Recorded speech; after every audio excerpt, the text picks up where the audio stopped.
Hello दोस्तों। आज है 15 अगस्त और हम लोग 15 अगस्त करंट अफेयर करेंगे छत्तीसगढ़ और भारत के।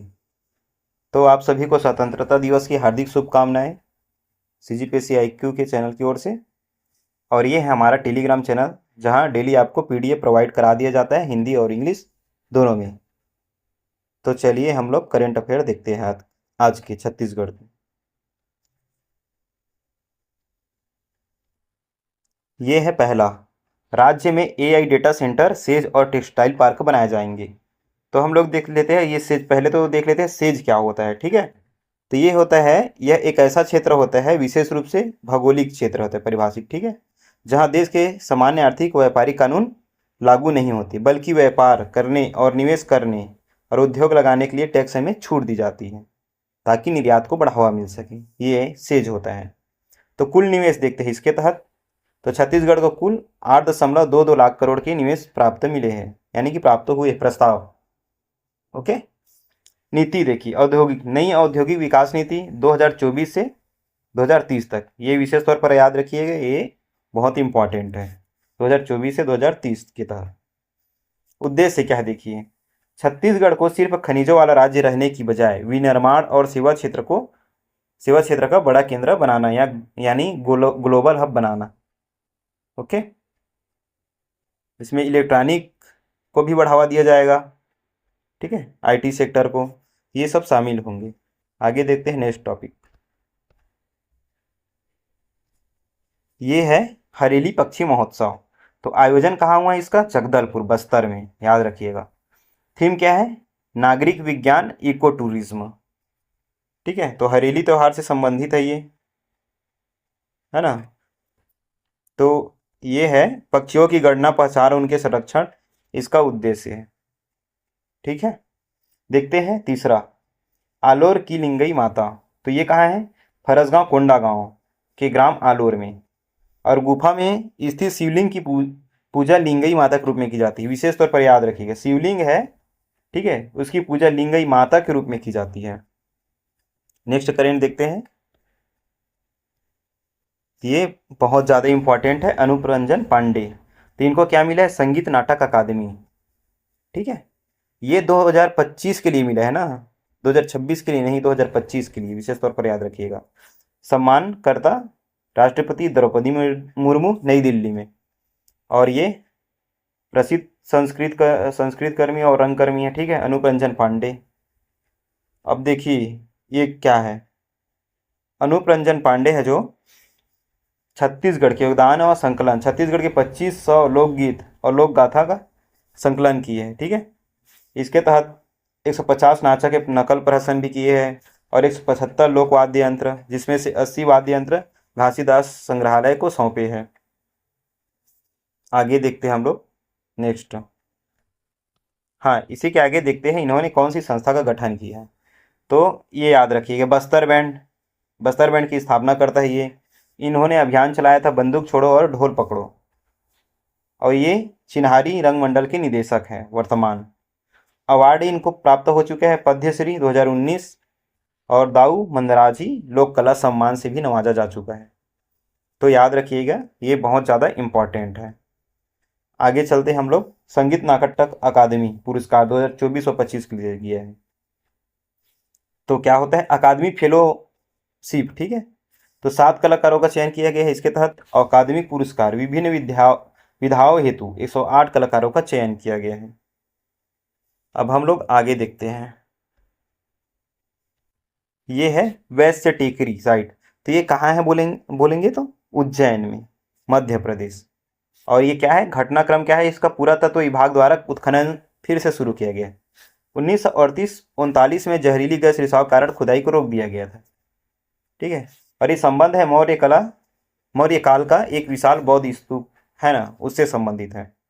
तो ये देखो, सांची स्तूप, ठीक है, इसे सम्राट अशोक ने बनवाया था और 1989 में यूनेस्को की विश्व धरोहर में शामिल किया गया है। उसके बाद देख लेते हैं सारनाथ, ये है उत्तर प्रदेश में। और यहाँ पर और है चौखंडी स्तूप, धमेक स्तूप, धर्मराजी का स्तूप। ठीक है, और सारनाथ ये वही जगह है जहाँ भगवान बुद्ध ने अपना पहला उपदेश दिया है।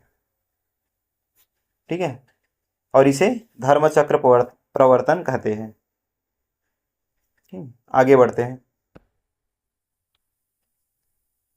हाँ, अब ये है राष्ट्रीय करेंट अफेयर।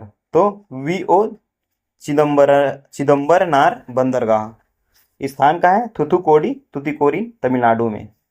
ये भारत का पहला स्कोप 2 उत्सर्जन मुक्त प्रमुख बंदरगाह है। इसको प्रमाणन मिला है आईएसओ, ठीक है, ऊर्जा प्रबंधन प्रणाली के लिए। इसको भी याद रखिएगा।